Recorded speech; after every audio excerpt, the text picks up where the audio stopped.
All right, welcome back, everybody. We have an exciting interview today. I hope everybody is enjoying the summit so far.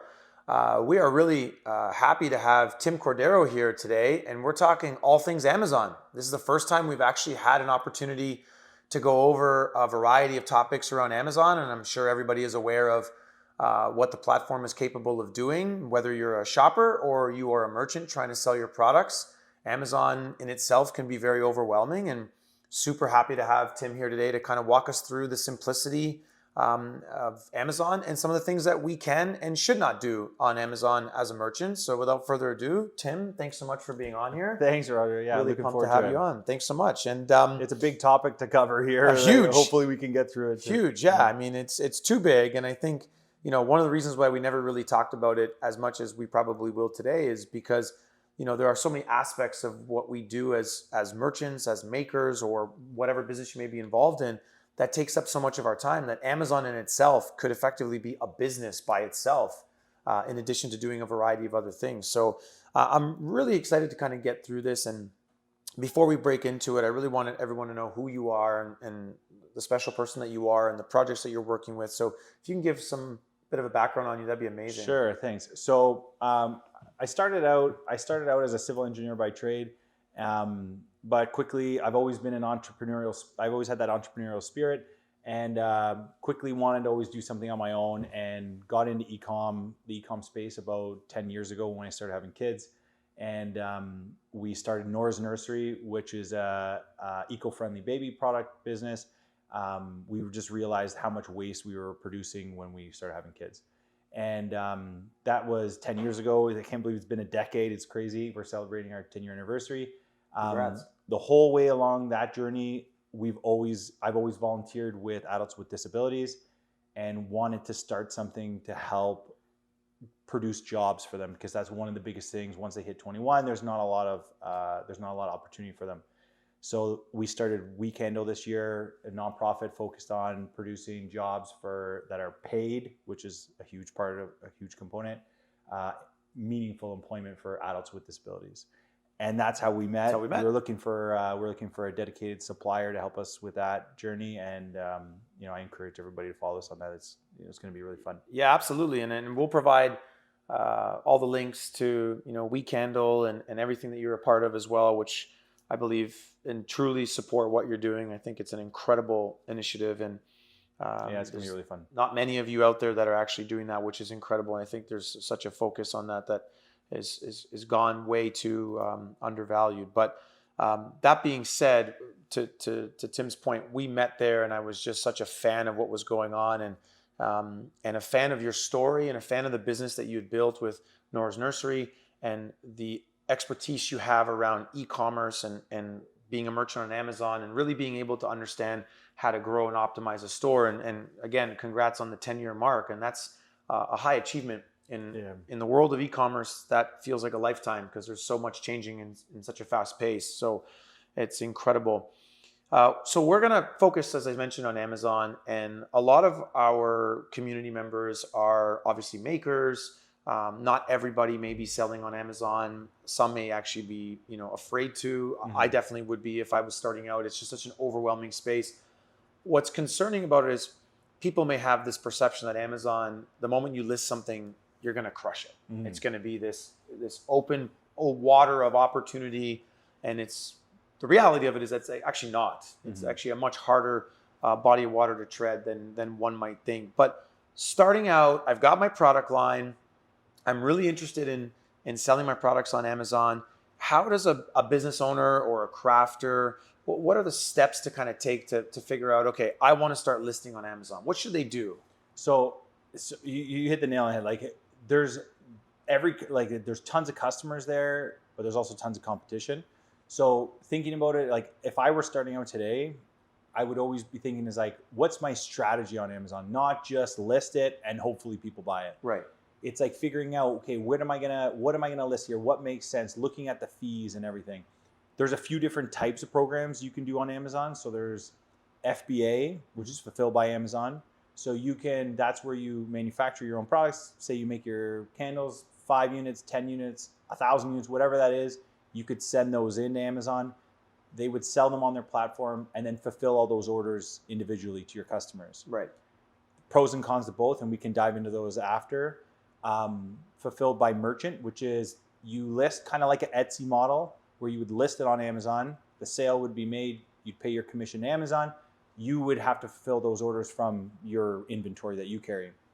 But with both those programs, what I think your users, like your customers, would be really beneficial to do is start with the Amazon Handmade program. That's you register as a seller, but then you register as a handmade seller, which they should all be able to qualify for. And then what happens is you don't have any fees, your monthly fees, to list your products on Amazon. So at least you're reducing your cost. You start with the handmade program, you get your listings up, you can fulfill them yourselves if you want, and there's no cost to you. There's only a point of sale cost if you get a sale. Right. So at least that way it reduces your risk significantly. Yeah, and you bring up two very valid points there. One I'm going to talk to because it revolves around pricing, which is a much more significant area of the business. But one really interesting point is the handmade category. Amazon, in my opinion, from I would say in the last 3-4 years or so, has really diversified the different ways you can list your product and the size of business that you may be. For sure. Such as the handmade category, for instance, is a great way for entry-level businesses to Amazon to kind of, like you said, reduce costing, get your product out there, be a part of the ecosystem that Amazon provides, without having to incur such the significant monthly charges that they typically would charge you. And it really helps you stabilize your inventory, your pace of production, all the things that you would need to kind of really get a grasp on, while you continue to maintain yourself as a handmade business. So one thing I want to talk about is pricing. Again, Amazon being the beast that they are, you search on Amazon as a consumer, you're looking for something and you're trying to find the best price. Products may have reviews that you think would kind of fit what you're looking for. They may have certain characteristics of the product listing that you may like. But as a merchant, it becomes very difficult because you may not know if you have to price lower than your competition. Should you price higher to portray the fact that it's a better quality product? Walk us through the psychology and strategy of pricing on Amazon. So if you're always undercutting your competition, trying to compete on price all the time, typically you're going to find it's a race to the bottom. And if you search you search candles on Amazon right now, you're going to find most of the sellers on that first page are going to be made in China. They're going to be a lot cheaper. They're going to be made in bulk. I would go the other way where I would price it a little bit higher. Keep your price up to, at least matching with your website. So that way you do portray it as that it is a handmade product. You do take more care into making it, it's paraffin free, organic, whatever your, unique selling proposition is. You don't want to be competing on a race to the bottom on price. I don't think that's a great strategy on Amazon right now. Yeah, and as a consumer, we appreciate when things are priced cheaper. Sure. As a merchant, that race to the bottom cannot sustain your business, especially for growth, because you got to reinvest some of that money if there is any left over at the end of it. You hit on something kind of interesting that I think a lot of people go with really not putting a lot of effort on. And this is because Amazon just lures you into their world. But you search up the word candle, and it's a very generic word. And you're going to get a ton of listings coming up, and you don't know how to kind of filter through all of them. How effective and important are keywords on Amazon? And when you're listing something, call it a personal care product, a candle, something that is, presuming it's saturated on Amazon. How do you distinguish yourself on Amazon utilizing specific keywords where you know someone's going to search you, but you'll be able to kind of separate yourself from the pack as best as possible? So, huge question. Like, it's a really loaded question. It's kind of like SEO on Google.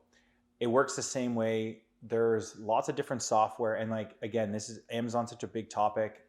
We can't get into all this just today, but you can use software to figure out what keywords are like your main keywords, obviously like candles, scented candles, candles for home, candles for bathroom. And you can see how many times those particular keywords are searched every single month. You can also find longer tail keywords that might fit into something that like your unique proposition of your candle where it's like maybe it's vanilla candle or lavender, and you can see those those searches as well. Figuring out how to put those keywords into your listing. You know, there's lots of YouTube videos you can watch about that too. But it is very important to like organic search. But then there's also the paid search problem. They call it PPC. It's pay per click, where you can then bid on those particular keywords. So maybe you wanna be more in the category of like organic candle. You look up the search results for that, because then you're into a different category. You're into that where your unique proposition like a is. niche. You're into that niche, and you can start with, you know, just trying to target a few keywords that you know that's what your customer is going to want to pay a little bit extra for that. They don't want to buy a candle that's made overseas. They want something that's, you know, made with organic products. Right. And I think, you know, when you do such a thing, how often are merchants such as like yourself, how often are you continuously searching new keywords and trying to figure out ways to diversify yourself? Or is it always a set it and forget it? And how much time should you leave before you leave after you've done something to kind of make some readjustments? So same thing, like you can use software where it'll kind of track where you rank. So you could put in your keyword, you can track that keyword and see where you fall. Like, you know, as consumers on Amazon, we know that you're not going to search through 8 pages of search results to buy a candle on page 8. Sure. So you can see where you rank for organic candle. At the beginning, it's going to be way down on page 1,000. But as you bid and you start converting for those keywords, you'll start moving up in the ranks. So you can kind of tweak that as you go, but you would probably do most of your research up front, kind of set it, and you would kind of like tweak it small amounts as you go. Like you wouldn't, it's not something you're doing daily, weekly. You know, you're kind of just seeing what other keywords you want to add in after. What examples of software do you have? Like what can someone use as effective tools to help them with this? A big one is Jungle Scout or Helium 10. Helium 10 is a really big one that a lot of users use. There's some free versions like Unicorn Smasher, I think it's called. You could start with just to get an idea. But like some of the keyword data, like we were talking about keyword data, the keyword candle or candles last month alone was searched 450,000 times in the US alone. Wow. On the first page of search results for those keywords for candles, there was $7.5 million in sales in just that first page of those listings. So obviously the market's huge for candles, but it's also huge on Amazon. Like the difference about finding someone on Amazon than finding someone on social media, someone searching social media, they're looking for, you know, they're looking at their friends and family posts, or they're looking to be entertained, and you're trying to interrupt them in their day to be like, hey, buy our scented candle or vanilla candle or whatever.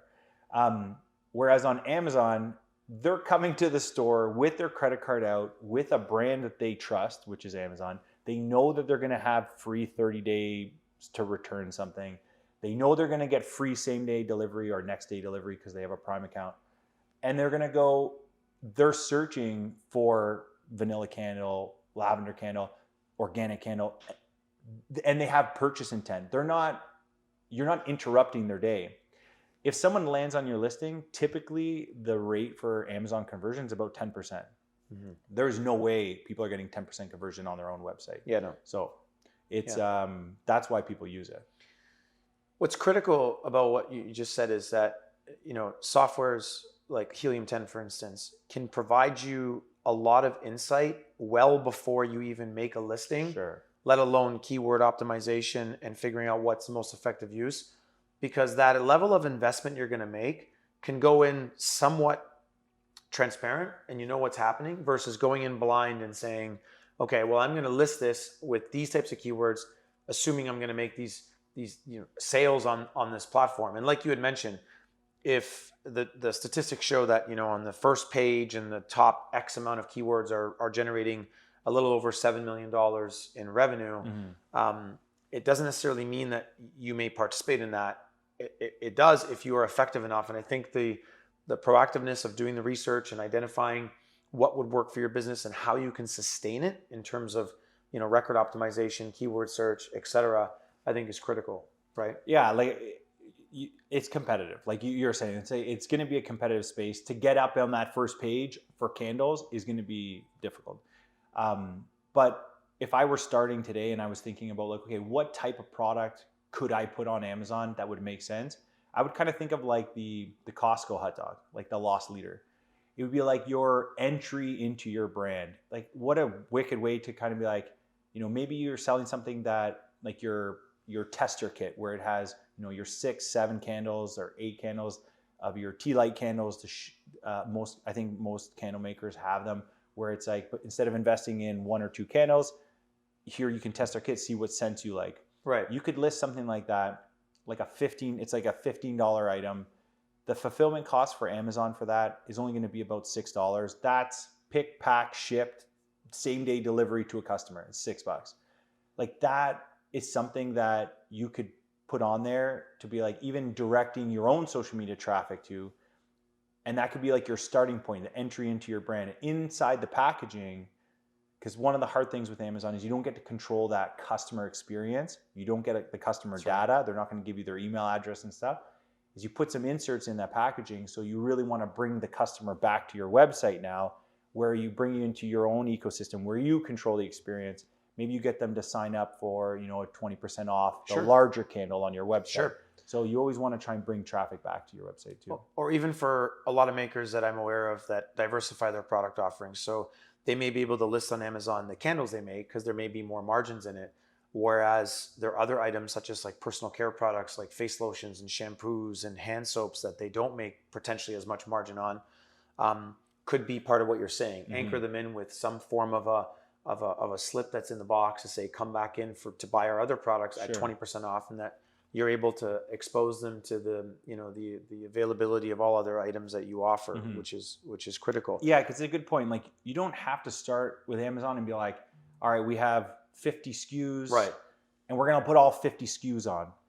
You could start with really handpick your strategy on Amazon, and again, like we could talk days about this, like what that strategy might be, but really sit down and think about it, I think is the key point. You don't have to do. It's not like an all or nothing. Yeah. We were talking about an example that you had brought up prior to this, and I think it's very critical you bring this up. But what was the situation in the U.S., I believe, that you want to highlight? I think was really one really individual product. Yeah. So there was a listing that I found. It was by and I picked this specifically because it was from a candle company called Kalin, or Kalian, and they're handmade. They're actually like, this isn't meant to be negative towards them at all, because I think they're actually doing amazing work. Like I looked at their website, they've raised over $500,000 for human trafficking, to end human trafficking in America. Like, they're doing great things. Yeah. They're handmade in North Texas. And this one particular product, it's 100% soy candle. It's a 3-wick, 14.9 ounce candle. This particular listing in just August alone did $45,000 in revenue. They sell them for $36 each. So that's roughly 1,200 sales. That one listing. And why did you do that? And you look at it and you go like, hey, their listings optimized. They have really good photos. Right. They're probably doing some advertising. One of the most competitive things to get into when you start Amazon is getting reviews. They don't have a ton of reviews either. They have 153 reviews at a 4.3 rating. Wow. So it's not like they're, they have 2,000 reviews. They've been on there forever. They've obviously built a big brand outside of Amazon, but then they list their products on Amazon. So they know that some of their customers from their website are going to check out on Amazon. Mm-hmm. Again, they have their credit card on file. They know they're going to get free same day delivery. They buy this, it's coming in the morning tomorrow. Yeah. So just to give people an idea of what this would cost them. So if each unit is $36, the Amazon fee, this is all in Amazon's fee. Pick, pack, fulfillment, the referral fee, everything is $11.50. And that's anywhere in the US. And I know a lot of your users are your customers are Canadian and as there well. are some US customers as well. But same thing you can do this on Canada as well. It's on .ca. This is just one particular example I found. And you look at them and you say like they probably built up a brand outside and they drove traffic to Amazon as well. But this is just one particular example of a candle that's handmade. It's not made overseas. They're not selling it for $12 or something like that. Right. It's at a price point where you can make some money, and even with Amazon's fulfillment fees. That's interesting. And I think, we're talking about keywords, we're talking about, PPC or other forms of advertising. You really want to kind of increase your ranking. Obviously, reviews are a big one, and I think that's a critical area, is to try to get as many reviews. Are there opportunities to possibly incentivize customers to drop a review to increase that? Yeah. So over the 10 years that I've been doing it, Amazon changes, monthly. Yeah.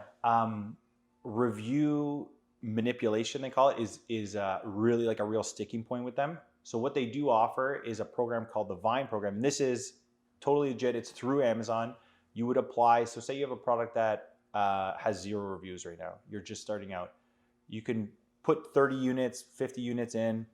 You can offer up to 30 units, and it costs about $200. And they send it out to their approved Amazon Vine program. Like a tester? Like a tester. Okay, got it. And then usually you'll get back. Usually they review it. Again, you have to have a good product. No matter what, that's where you need to start. Your product needs to be bang on. It needs to be good. But then they're going to test it. They're going to give you reviews. Typically, they're on the higher end, 4 or 5-star reviews.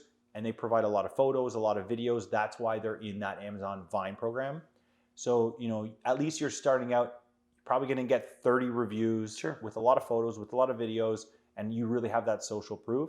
But always try to generate those reviews without incentivizing it with like, hey, here's a coupon or whatever. But really trying to ask for that review is really important. That's awesome. The other thing that you mentioned that I think when we've talked about it in previous interviews as well is photography. We dived into it in one of our other chats as well. But on Amazon, from my understanding, there are specific criteria for the photos you take. I know video is becoming a big one, in terms of just extra content. But what's your take on photography, and in terms of prioritizing it as important relative to other things that you're talking about? It is the most important thing about your Amazon listing. You got to think about it. Just step back as a shopper. What do you do on Amazon when you're searching for whatever, name your product? You look at the photos first. You might read some of the text. The text is there so that if somebody wants to read it, or for SEO purposes, for search results. But really the photos have to be dialed in. That is, there are parameters like certain sizing, pixel size and stuff like that. We don't need to get into the particulars of that. Like, you can always do a Google search for those. But that is the most important thing, and video is key. That is where a handmade brand will be able to stand out from an overseas seller that's selling bulk, don't really care about their listing. It's like, they're a dime a dozen, they're white candles, they're vanilla. Like something where you can really show who you are, your brand. Really put the brand in. Is really make those videos, take your social media videos and really stand out on your videos. And you can add multiple videos after, so you can have kind of like your brand video, but then you can have like customer review videos, all kinds of different videos you can add in, and you can also advertise on their platform with it. So when someone searches, lavender candle, you could have a video ad, and that could be where you really stand out. Yeah, no, and I think, when we've talked about it in previous discussions, we were talking photography as a general concept, whether it's on a storefront or just your marketing material. We've never really honed in on it on the Amazon side, and I think the investment in good photography, not only could it be used on Amazon, but it's across all platforms through just an omni-channel approach. So it's extremely interesting how, if you don't put that emphasis, the results can show. Right? Absolutely. You're doing well, you're picking up on Amazon, sales are okay, you're kind of managing this business. You have a tough role now to play after you've managed to optimize everything, and that is inventory management. Amazon is extremely tough on making sure you have stuff to sell when it's selling. Majority of our network are handmade creators. There's only so much time in the day you can make product, and if you kind of strike it on Amazon and you get a lot of orders, there's only so many candles you can pour, there's only so many soap you can make, and so many lotions, etc., and other handmade products that you can craft. What is your advice around strategizing to kind of be proactive on inventory replenishment for Amazon? I think it's like anything. Even if it's the same kind of approach as if you're selling on your own website.